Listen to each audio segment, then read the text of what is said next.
کیا سناتا ہوں کہ لاہور سے ایک فیملی آئی، میاں بیوی اور ان کا ایک بیٹا تھا. بڑے پڑھے لکھے لوگ تھے، سمجھدار تھے. ان کے ہسبینڈ اچھے لیول کے آفیسر رہے تھے. صحیح. تو وہ مجھے پوچھتے ہیں کہ میں سمجھدار لگ رہا ہوں آپ کو؟ صحیح. میں نے کہا بالکل آپ سمجھدار لگ رہے ہیں، بڑے اچھے لگ رہے ہیں. صحیح. تو کہتے پھر میں آپ کو مسلمان ہوتے ہوئے ایسی حرکتیں نہ بتاؤں جو مجھے نہیں کرنی چاہیے تھی. صحیح. میں نے کہا جی بتائیں آپ. میں تو بڑا تعجب سے ان سے کہا. کہتے میری وائف کو کوئی پرابلم تھا، جو خواتین کا خاص پرابلم ہوتا ہے، تو وہ چل رہا تھا. تو اتنا مسئلہ تھا کہ 2-3 منتھ مسلسل اسے فرق ہی نہیں پڑ رہا تھا. اور اس کو اتنی تکلیف ہوتی، بلیڈنگ کا ایشو تھا، اتنی تکلیف ہوتی کہ وہ بیچاری جس طرح بکرا ذبح کر دیا جائے اتنی تکلیف میں مبتلا تھی، دن بدن ویک ہوتی جا رہی ہے.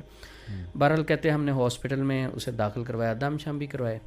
ہاسپٹل میں داخل تھی تو ایک بھائی نے کہا کہ دیکھیں ایک عیسائی عمل ہے، لاہور میں ہی ہے، اور اس کی 90 سال ایج ہے، آپ اس کے پاس ایک بار چلے جاؤ دم کروانے. میرے کہنے پہ ایک بار. کہتے اس نے اتنی منتیں کی، ہم نے کہا چلیں یہ بھی جا کے دیکھ لیتے ہیں، عیسائی ہے پھر کیا ہوا.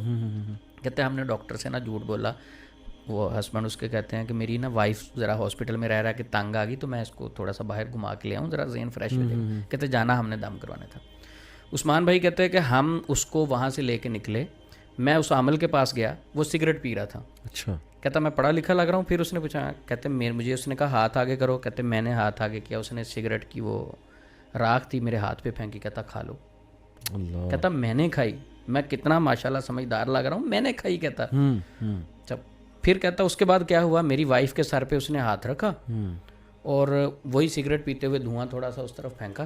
اس نے کہا لے جاؤ. کہتے میں نے دل میں سوچا کہ یہ کیا اتنا سا کام تھا اور یہ کیا کہہ رہے ہیں. کہتے عثمان بھائی آپ حیران ہوں گے، میں وہاں سے نکلا، میری وائف کو وہ والی بیماری ایسے تھی جس طرح کبھی ہوئی نہیں. اچھا کہتے ہم گھر پہ آ گئے، رستے میں 2 دن 3 دن ہاسپٹل چلے گئے، بالکل اس کے بعد نہیں ہوئی بیماری. صحیح. اچھا میں نے اس سے پوچھا، اب ان کا کوئی اور مسئلہ تھا جو میرے پاس ہے. میں نے کہا صحیح بتائیں، اگر آج وہ ہے زندہ؟ کہتے نہیں وہ فوت ہو گیا. میں نے کہا اگر زندہ ہوتا؟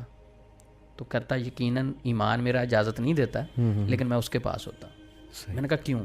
صحیح. کہتا ایمان ہی ڈیمیج ہو گیا عثمان بھائی. میں نے کہا یہ ٹھیک تھا جو آپ نے کیا؟ کہتے میرا ضمیر مطمئن نہیں ہے، میں نے غلط کیا، لیکن میں نے کیا.